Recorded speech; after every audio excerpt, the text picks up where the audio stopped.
we continue to go back to the stick instead of actually focusing on the carrot or building a system of care. The frontrunner for the next BC NDP leader, David Eby, says people who have multiple overdoses should be put in treatment, even if it means they have to be forced to do it.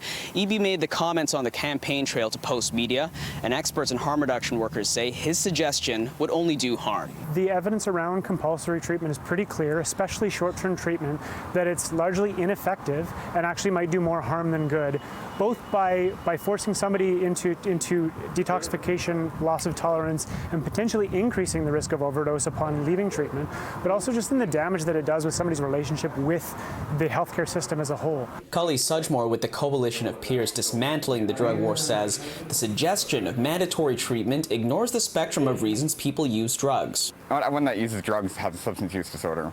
Some people that use drugs are just using drugs because they like drugs, and then other people do have substance use disorder, but they don't need to be treated with involuntary treatment, and not everyone needs to be treated the same way. In 2020, the BC government looked at amending the Mental Health Act to allow for the involuntary hospitalization of young people after an overdose. How I describe it is they would lock them up pretty much in children's hospital for 7 days, and they don't need to contact their parents or anything. The government put that bill on ice. If you want to suggest compulsory treatment, it requires strong evidence to suggest that this would be an effective way of actually treating a substance use disorder and reducing overdose risk.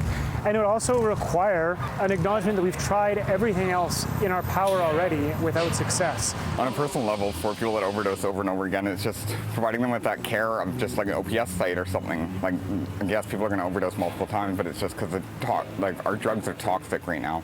And the drugs will be toxic until the government steps up and gives us a safe supply. In Vancouver, Kier Junos, City News.